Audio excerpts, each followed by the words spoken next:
There's this very specific fantasy I think a lot of us have. It usually hits around New Year's, or maybe right after a really embarrassing meeting where you couldn't quite articulate your thoughts. You tell yourself, that's it, I'm going to master a new skill. Oh, yeah, the classic self-improvement itch. Yeah. It's a totally universal human experience. We want the result. We want the fluency. We want the accolade. Right. But then almost immediately, the brain just starts building these massive walls. Like, I need to move to Paris to learn French properly. Or I need to pay for that expensive tutor who charges like $100 an hour. Or the big one, the one that kills 99% of dreams before breakfast. I just don't have the time. Exactly. We outsource the solution. We think the answer is a plane ticket or a sabbatical or a credit card transaction. We look for this external permission to learn. We really do. But here's where it gets really interesting for our deep dive today. What if I told you that the most effective tool for mastering a skill, and specifically English, but honestly, this applies to anything from Python to public speaking, is something you already have? And it costs $0. $0. It requires zero travel. But there is a catch. It is physically uncomfortable. It's the one resource we all claim we don't have, but we actually do. We just choose to spend it somewhere else. We're talking about the morning, specifically the first hour of the day. Today, we're doing a deep dive into a really fascinating philosophy of learning that strips away every single modern excuse. We're looking at a source transcript titled Morning Routine to Improve Your English, inspired by Jack Ma. And before you tune out thinking this is just, another wake up at 5 a.m. and hustle until you drop kind of speech, hold on. Please stay with us. This isn't about productivity for productivity's sake. This is a highly tactical framework. It's about how one of the most successful entrepreneurs in history used a very specific 4-step morning ritual to go from a broke student with absolutely no resources to a global leader. Jack Ma, the founder of Alibaba, one of the richest men on the planet. The very same. But we aren't talking about his billions today. We aren't talking about IPOs or e-commerce wars. We're talking about his bicycle. The bicycle. We'll definitely get to that because it's such a striking image. But the real mission of this deep dive is to answer a fundamental question. How do you turn the time you usually spend doom scrolling or hitting snooze into a compound effect engine that actually changes your career trajectory? Right. It's about moving from consumption, just letting the world flood into your brain, to creation before the rest of the world has even had their coffee. So let's start with the why, because the source material makes a pretty aggressive claim right out of the gate. It basically says if you aren't using your morning, you're already losing the day. Now, I have to play devil's advocate here for a second. I am a notorious night owl. My brain doesn't even turn on until 10 in the morning. I feel like I can study vocabulary at 10 p.m. just fine. Why is the morning non-negotiable in this philosophy? It comes down to cognitive load and what the source calls the fresh mind. Think about your brain at 10 p.m. What has it been doing for the last 14 hours? Well, let's see. It's been processing emails, dodging traffic, listening to podcasts, dealing with family drama. Deciding what to eat for lunch, reacting to the news. Yeah, all of that. Exactly. Your decision-making battery is totally depleted. You're suffering from decision fatigue. Even if you feel awake, your cognitive resources are drained. But at 5 or 6 a.m., the slate is clean. The source argues that psychologically, the morning is the only time the world is truly quiet. No texts, no demands. It's a vacuum. It's a protected space. Nobody is going to call you at 5:30 in the morning unless it's a massive emergency. And biologically, your brain is in a different state. Absolutely. You've just come out of REM sleep. Your brain has consolidated memories from the previous day. You aren't fighting the noise of life yet. The source uses this phrase that really struck me. If you wake up lazy, you will carry laziness into your work. That's the part that stung a little reading this. It's suggesting that the morning isn't isolated. It's the rudder for the ship. It's pure momentum. Think about it. If your first act of the day is reactive like hitting snooze, which is literally resisting reality. Or checking social media, which is reacting to other people's lives. Right. You are setting a reactive tone for the next 12 hours. You're basically telling your brain, today I am a passenger. But if your first act is proactive, like building a skill or doing something difficult, you carry that win into everything else. Win the morning, win the life isn't just a bumper sticker here. It's a neurological strategy. It's the foundational mechanism for high performance. Now, to prove this works, the source gives us the origin story of Jack Ma. And I think for a lot of people, Jack Ma is just a caricature of a billionaire. We see the suits, the global stages. But this story goes back to when he was nobody. He was actually worse than nobody in terms of traditional prospects. He failed his university entrance exams twice. He applied for dozens of jobs and got rejected by all of them. Including KFC, famously. Yes, including KFC. He had zero money, no computer, and this is crucial for our younger listeners to fully grasp. There was no internet in China at this time. So imagine trying to learn English in Hangzhou in the 1980s. No language apps on your phone, no streaming video with subtitles. You can't just look things up. It seems impossible, but he realized he had one single asset: time. The source describes his routine incredibly vividly. Every morning for 9 years, not 9 days, 9 years, Jack Ma woke up early, rain, snow, or shine, and rode his bicycle to the Hangzhou Hotel. And this wasn't just a quick trip down the block. No, it was a 40-minute commute, one way, on a bicycle. And remember, he wasn't going there to work a paid shift. He was going there because that's where the foreign tourists were. He was commuting 40 minutes just for the chance to talk to someone. That is wild. That is the ultimate definition of grit. He would offer free tours of the city in exchange for English conversation. The source emphasizes that the weather simply didn't matter. It was cold, he went. It was raining, he went. He was tired. He went anyway. There's a powerful concept in the source material where it says he wasn't just learning English, he was building the internal infrastructure for success. That is the absolute key insight. The vocabulary was secondary. The primary asset he was building was the ability to do the hard thing when he didn't want to. That discipline is what allowed him to build Alibaba later. Exactly. If he hadn't mastered the bicycle ride in the freezing rain, he never would have mastered the boardroom or the intense negotiations with investors. It really puts my excuse of it being too cold to go to the gym into perspective. I mean, if you can ride a bike for 40 minutes in the snow just to practice verb tenses, I really have nothing to complain about. It destroys the excuse entirely. It shows that the true barrier isn't the environment. It's the will. Okay, so that's the philosophy. The morning is a weapon. But let's get tactical, because inspiration is great, but we need instructions. The source outlines a very specific 4-step routine, and what I really love about it is that it explicitly says you do not need money for this. Zero cost. Just willpower and consistency. So let's walk through it. Step 1. The source calls this feeding the mind, or input. What is the absolute golden rule here? The rule is actually a negative first. Do not touch your phone. I feel like 90% of us just failed the routine right there, myself included. It is arguably the hardest part. The source argues that your brain is like a dry sponge in the morning. It is desperate for fluid. The first liquid you pour onto it, it absorbs deeply. So if you pour social media, news, stress, and comparison onto that sponge, that's what saturates your mind for the day. You're priming your brain for anxiety. Exactly. So instead of doom scrolling, what do we pour? English, immediately. Step 1 is input. Before you even get out of bed or while you're brushing your teeth, you put on headphones.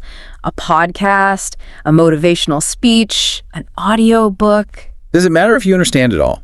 Because if I listen to an advanced business English lecture right after waking up, I am definitely going to get lost. It doesn't matter at all. And that's a really common trap. People think, I don't understand every word, so this is useless. The source makes it clear the goal here is immersion, not perfection.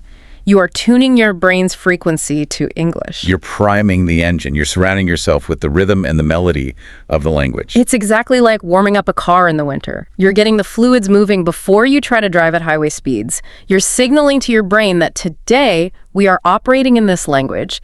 It sets the context for everything that follows. Okay, so we've fed the sponge. Step 2. This is where it gets a bit uncomfortable for people. Vocal practice. This addresses the silent student syndrome. We all know people who can read a foreign language perfectly. They can pass a written grammar test with 100%. But put them in front of a native speaker and they freeze completely. The deer in headlights look. Their mind just goes blank. Why does that happen? The source explains it's a physical disconnect. You have the knowledge in your head, but you have zero muscle memory in your mouth. You haven't actually trained your tongue, your jaw, your diaphragm to produce the specific sounds. Speaking is essentially a physical sport. So step 2 is literally just talking to yourself. Yes, it sounds crazy, but you have to speak out loud. The source suggests shadowing, which means repeating what you hear in the podcast, or just narrating your morning. Like saying out loud, I am making coffee, the water is hot, I am looking for my keys. Exactly. And this goes back to why the morning is the safety zone. If you try to practice speaking at work or in a classroom, the fear of judgment kicks in. The cortisol spikes. You're worried about looking stupid in front of peers. But at 6 in the morning, it's just you and the bathroom mirror. You can stumble, you can mispronounce a difficult word 5 times, and nobody is there to laugh at you. It's a dress rehearsal. You get the bad reps out of the way, so when you actually speak to a human being later in the day, the mechanical part of speaking is already warmed up. And that builds confidence. Confidence isn't just a personality trait you're born with, it's a result of preparation. If you've already spoken English for 20 minutes before you even leave the house, the first hello you say to a colleague isn't scary anymore. Moving on to step 3. We've listened, we've spoken, now we need a pen and paper. Step 3 is writing. But we aren't writing a novel here, right? No, you want to keep it very small. The instruction is to write one short paragraph, maybe about your plans for the day, maybe a dream you had, or maybe just how you're feeling in that moment. Now, I can hear a listener asking, if I'm already speaking, why do I need to write? Isn't it doing the same thing? I'm outputting the language either way. It's not the same, and the distinction is really vital. Speeding is fast, writing is slow. The source explains that writing forces clarity of thought. When you speak, you can use filler words, you can wave your hands to make a point, you can rely heavily on the context of the situation. But when you write, you have to structure the sentence properly. You have to commit to a specific word order and vocabulary choice. It forces you to stop translating in your head, doesn't it? That is the holy grail of language learning. Most people think in their native language, say Spanish or Mandarin, and then do a quick mental Google Translate before speaking the English words. That's why they speak so slowly and hesitantly. Writing bridges the gap to actually thinking in English. You are originating the thought directly than target language. And the source offers some good comfort here, too. It explicitly says to ignore the grammar police. Don't let the fear of a misplaced comma or a wrong tense stop the flow of words. The morning is for generation, not editing. You can fix the grammar later. The goal is to get the neural pathways firing in English directly, without that heavy translation step slowing you down. Right, so we have input, which is feeding the mind. We have vocalizing, which is training the muscle. And we have writing, which clarifies the thought. That brings us to step 4, which really feels like the glue holding this entire routine together. Review. Repetition is the mother of learning. It's a cliche only because it's absolutely true. Step 4 is taking just 10 or 15 minutes to look at what you learned yesterday or even last week. Why is this part of the morning routine, though? Why not do the review at lunch or while riding the bus home? It goes back to how human memory actually works. The forgetting curve is incredibly steep.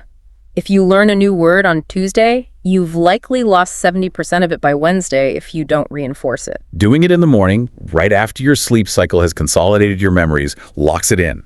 It turns short-term exposure into long-term retention. Exactly. You're cementing the bricks you laid the day before. Otherwise, you're just pouring water into a bucket with a massive hole in the bottom. You feel like you're studying hard, but you aren't actually retaining the information. The morning review seals the leak. So that is the framework. Listen, speak, write, review. It sounds simple. It honestly sounds doable. But I can feel the resistance. I can hear you, the listener, tuning into this deep dive and thinking, that's great for Jack Ma. But I have a demanding job. I have kids to get ready for school. I have an hour-long commute. I literally do not have the time. The no time objection. It's the ultimate shield we use. It feels so undeniably real to us. And the source material gets a little aggressive right here, kind of grabs you by the shoulders and shakes you a bit. It does stop being a gentle guide at this point and starts sounding more like a drill sergeant. The source states very clearly, you always have time, you just have to find it. And the solution is mathematically simple, even if it's physically painful. Wake up earlier. Nobody wants to hear that. Just wake up earlier. It sounds almost dismissive of how genuinely tired we all are. It does sound harsh, but the source poses a challenge that I think is deeply profound. It says, if you cannot sacrifice 1 hour of sleep for your dream, then maybe your dream is not big enough. Wow. That hits hard. It completely reframes the whole issue. It's not a scheduling problem. It's a priority problem. It's a value trade-off. Is the comfort of your warm bed more valuable to you than the future you claim you want? Jack Ma wasn't a genius. The source is very clear about that. He failed exams. He wasn't the smartest guy in the room. He had 0 family connections. But his willingness to sacrifice comfort gave him a massive competitive advantage over the people who were arguably smarter, but inherently lazier. And this leads perfectly into the concept that the source calls the mathematics of success, because we need to break down the numbers. When you look at this routine day to day, it feels pretty insignificant. Right. 1 hour a morning, you do it for a single day, nothing happens. You look in the mirror, you're the exact same person. You do it for a week, maybe you know 5 new words. It feels totally pointless. You are trapped in what James Clear would call the valley of disappointment. But apply the compound effect over time. 1 hour a day is 365 hours a year. Let's really put that in perspective. A standard full-time job is roughly 40 hours a week. 365 hours is nearly 9 full 40-hour work weeks dedicated solely to this one skill. When you lay it out like that, that is massive. Think about it. If you take 2 solid months off from your job and spent every single working hour doing nothing but studying English, you would be fluent. A daily morning routine just spreads that exact same volume of workout over a year. And the source points out that 5 years later, people look at you and say, wow, you are so talented. You're so lucky to have that skill. But they didn't see the mornings, they didn't see the bike ride in the freezing rain, they didn't see the 5 a.m. alarm going off in the dark. They didn't see the weekends where you woke up early to review vocabulary while they slept in. What the world calls talent is usually just visible discipline sustained over a long period of time. And for Jack Ma, this wasn't just a fun little hobby. I think that's really important to stress. This wasn't him learning a language to watch Hollywood movies. The stakes were completely existential. High stakes, absolutely. The source connects his English skills directly to the creation of Alibaba. English was the doorway to the rest of his life. It was the only way he could read about the internet when it first emerged globally. It was the only way he could communicate with foreign investors to get capital. Without that specific skill learned entirely on those early morning bicycle rides, there is no Alibaba. There is no billionaire Jack Ma. It totally challenges our standard view of business skills. We think of coding or corporate finance or digital marketing as the heavy hitters. But for him, English was the underlying operating system for his entire career. It goes right back to that confidence loop we discussed earlier. The source says, confidence leads to courage, and courage leads to success.